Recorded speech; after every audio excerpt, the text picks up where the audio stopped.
Hi குட்டீஸ், எல்லாரும் சந்தோஷமா இருக்கீங்களா? சந்தோஷமா போயிட்டு இருக்கா? நிச்சயமா நீங்க சந்தோஷமா இருப்பீங்க. ஆனா நல்லா ஒன்று புரிஞ்சுக்கோங்க. ஏன் தெரியுமா? இன்னைக்கு எத்தனையோ பேர் இருக்காங்க, அவங்களுக்கெல்லாம் கிடைக்காத ஒரு சந்தோஷம் என்ன தெரியுமா? அப்பாவை பத்தி நம்ம தெரிஞ்சுக்க போறோம். அதை விட சந்தோஷம் இந்த உலகத்துல வேற எதுவுமே கிடையாது. இன்னைக்கு நீங்க கூட யோசிக்கலாம், நான் ஒரு சின்ன குழந்தையா இருக்கேன், நான் ஒரு சின்ன பெண்ணா இருக்கேன், என்னால் என்ன செய்ய முடியும்னு யோசிக்கலாம். நீங்க ஏசப்பா கிட்ட உதவி கேட்கும் பொழுது, ஏசப்பாவோட அன்புல நீங்க நிலைச்சிருக்கும் பொழுது, நீங்க ஒரு சின்ன பெண்ணா இருந்தா கூட ஏசப்பா உங்களை எல்லா ஜாதிகளுக்கும் உங்களை ஆசீர்வாதமா வைப்பாரு. பல இடத்துல உங்களை எடுத்து பயன்படுத்த ஆரம்பிப்பாரு. இன்னைக்கு நிறைய பேர் என்ன தெரியுமா நினைக்கிறாங்க, நான் இதை செய்யணும், என் வாழ்க்கையில் நான் இதை பண்ணணும்னு சொல்லிட்டு சில விஷயங்களை அவங்க யோசிக்கிறாங்க. அப்படி யோசிக்கும் பொழுது கூட இருக்கிறவங்க சொல்லுவாங்க, ஏய் எதுக்கு இதெல்லாம் நீ ட்ரை பண்ணுற, உன்னால் முடியுமா, உன்னால் இதெல்லாம் பண்ண முடியாது, நீ வேஸ்ட் அப்படின்னு சொல்லிட்டு அவங்க பேசுகிற வார்த்தை உங்கள் மனசை கொஞ்சம் கொஞ்சமாக கஷ்டப்படுத்தும், காயப்படுத்தும். அவ்வளோதான், என் லைஃப் முடிஞ்சிருச்சு, இதுக்கப்புறம் என் வாழ்க்கையில் ஒன்றுமே இல்லை, நான் என்ன செய்கிறது, நான் நம்பினவங்க என் ஃப்ரெண்டே என்னை இப்படி சொல்கிறாங்க, இதுக்கப்புறம் எனக்கு எந்த ஓப்புமே கிடையாது, எனக்குன்னு சொல்லிக்க யாரும் இல்லை, அவ்வளோதான் என் வாழ்க்கை முடிஞ்சு போச்சுன்னு நீங்கள் நினச்சிட்டு இருக்கலாம். நல்லா கவனிங்க, உங்கள் வாழ்க்கை எப்படி வேணாலும் இருக்கலாம். ஆனால் நீங்கள் ஏசப்பா கிட்ட வந்து, ஏசப்பா எனக்கு ஹெல்ப் பண்ணுங்க, எனக்கு உதவி பண்ணுங்கன்னு சொல்லிட்டு நீங்கள் ஏசப்பா கிட்ட உதவி கேட்கும் பொழுது உங்கள் வாழ்க்கை ரொம்பவும் அழகாக மாறுங்க, ரொம்பவும் பயனுள்ளதாக மாறும். அந்த பேப்பராக இருக்கும் பொழுது அதுக்கு மதிப்பு இருந்துச்சா? இப்போ இதுக்கு மதிப்பு இருக்குல்ல? இதே மாதிரி தான் நீங்களா இருக்கிற வரைக்கும் உங்களுக்கு மதிப்பு இருக்காது. ஆனால் நீங்கள் ஏசப்பாவோட பிள்ளையாக மாறினீங்கன்னா நிச்சயமாக உங்கள் மதிப்பு ரொம்ப அழகாக இருக்கும். எவ்வளோதான் பிரச்சனை வந்தாலும், எவ்வளோதான் போராட்டம் வந்தாலும் ஏசப்பா உங்களை பாதுகாக்கிறவராக இருக்கிறாரு. அவருடைய சுபாவம் என்ன தெரியுமா? நம்மை பாதுகாக்கிறவர்.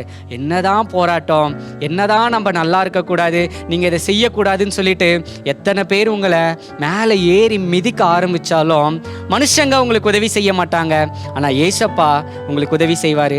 சில நேரத்தில் நம்ம நினைப்போம், அண்ணே என் லைஃப்பில் நான் இதை என் லட்சியமாக வச்சுருக்கேன், நான் இதை தான் பண்ண போகிறேன், என் வாழ்க்கையில் நான் நிச்சயமாக இதை நான் செஞ்சே ஆவேன்னு சொல்லிட்டு யோசித்து வச்சுருப்பீங்க.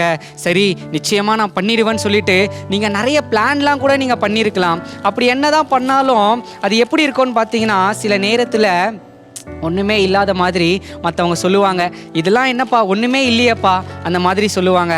அப்படி சொல்லும் பொழுது நீங்கள் நினைக்கலாம், ஆமாம் நிஜமாவே என் வாழ்க்கை அவ்வளோதான் போல, நிஜமாவே என் வாழ்க்கை ஒன்றும் இல்லை அவ்வளோதான் சொல்லிட்டு நீங்கள் நினைக்க ஆரம்பிக்கலாம். மற்றவங்க பேசுகிற வார்த்தைகள் உன்னால் முடியாது, நீ இதை பண்ண மாட்ட அப்படின்னு சொல்லிட்டு மற்றவங்க பேசுகிற வார்த்தைகள் உங்கள் மனசை கொஞ்சம் கொஞ்சமாக உடைக்கும், கொஞ்சம் கொஞ்சமாக காயப்படுத்தும். அவ்வளோதான், என் லைஃபு எல்லாமே முடிஞ்சு போச்சு, இதுக்கப்புறம் ஒன்றுமே இல்லை அப்படின்னு சொல்லிட்டு நீங்கள் யோசிக்க ஆரம்பிக்கலாம். நல்லா கவனிச்சுக்கோங்க, உங்கள் வாழ்க்கை எப்படி வேணாலும் இருக்கலாம்.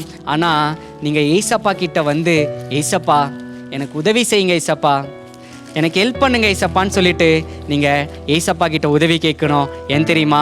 சங்கீதம் 41:2 இருக்கு, கர்த்தர் அவனை காப்பாற்றுகிறவராக இருக்கிறாரு அப்படின்னு சொல்லிட்டு இருக்கு. நிச்சயமா மனுஷன் உங்களை காப்பாற்றாமல் இருக்கலாம், நீங்கள் நம்புகிற உறவுகள் உங்களை காப்பாற்றாமல் இருக்கலாம்.